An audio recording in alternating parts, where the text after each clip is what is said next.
Shalom Abracha, que Hachem protège, vous donne la santé, la joie. J'espère que vous avez passé une bonne fête de Purim. Je voudrais, mes amis, vous raconter une histoire sur Rabbi Haim Pinto. Beaucoup de fois, Rabbi Haim Pinto s'est passé dans la rue. Les gens, ils venaient chez lui, lui donner de l'argent. Pour les pauvres. Et celui qui lui donnait de l'argent, il savait qu'il allait passer une bonne journée. Parfois, c'est Rabbi Haim Pinto qui demande aux gens. Et parfois, c'est les gens qui viennent chez lui. Mais beaucoup de fois, Rabbi Haim Pinto refusait l'argent de certaines personnes. Lorsqu'on pose une question, mais pourquoi tu refuses l'argent de certaines personnes? Il leur dit, parce que lorsqu'on fait la tzedaka, il faut la faire avec joie. Il faut pas être obligé pour la donner. Alors, les gens ils se sentent forcés à me donner de l'argent pour la tzedaka, je ne la veux pas.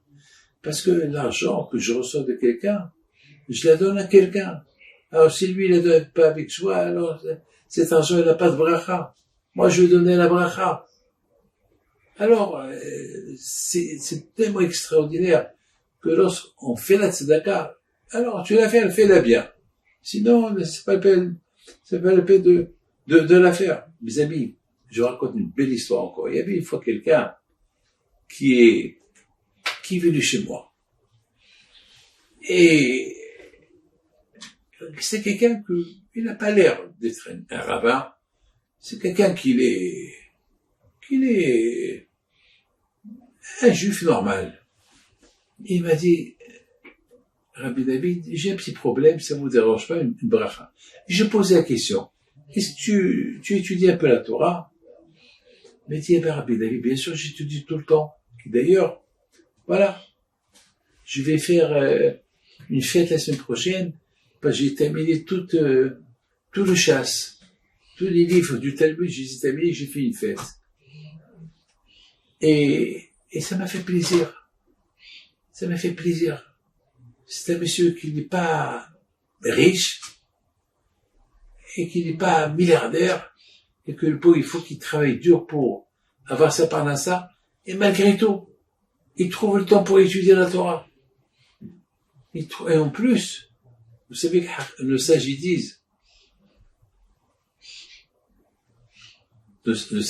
que combien c'est important que chacun de nous, il doit fixer l'étude de la Torah. Parce que dans notre monde, il n'y a pas à manger, il n'y a pas d'argent, il n'y a pas la famille, il n'y a rien. Alors qu'est-ce qu'il y a là-haut? Là-haut, il n'y a que la Torah. Mais attends, la Torah, si tu l'aimes dans ce monde-là, eh ben, tu vas trouver là-haut.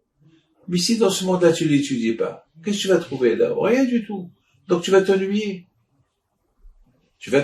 Donc, c'est tellement important de trouver un temps pour étudier la Torah. Alors, il s'est passé que ce monsieur-là, je lui dis, combien tu étudies par jour? Il me dit 1 heure. Je lui dis, tu sais quoi? Tu vas étudier 2 heures. Il m'a dit, 2 heures, c'est beaucoup, mais si vous me le dites, je le fais. Et ça m'a fait plaisir. Tu dis, vois, je suis fier de toi. Que combien tu aimes Akadosh Baruch Hu. Et je me suis levé, je l'ai embrassé. Mes amis, quelques jours plus tard, il vient chez moi, me dire, Rabbi David, je viens te dire merci que tu m'as demandé d'ajouter encore 1 heure dans mon temps pour l'étude de la Torah.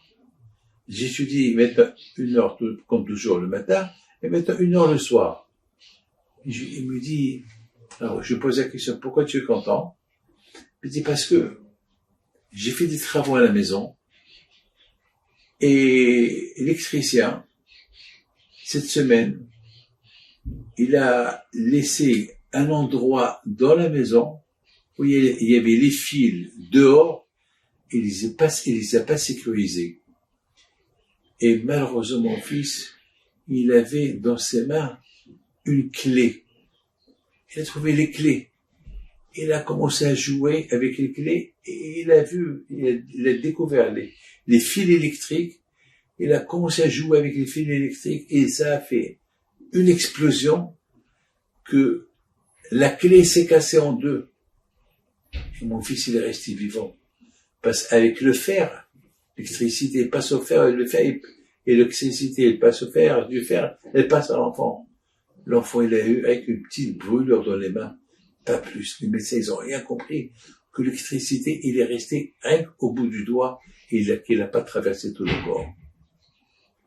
Mais Rabbi David, j'ai compris. C'est grâce à l'étude de la Torah. Grâce à l'étude de la Torah. Mes amis, vous voyez, la tzedaka, il faut la faire avec joie. Et lorsqu'on étudie la Torah, il faut étudier la Torah avec joie. Et les deux avec joie, ça fait un ensemble.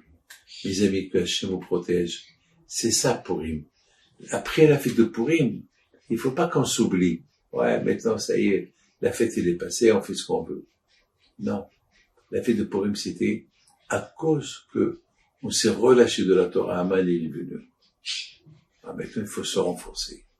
Mes amis, maintenant, on se prépare pour Pessah. Que Hachem vous protège. Amen.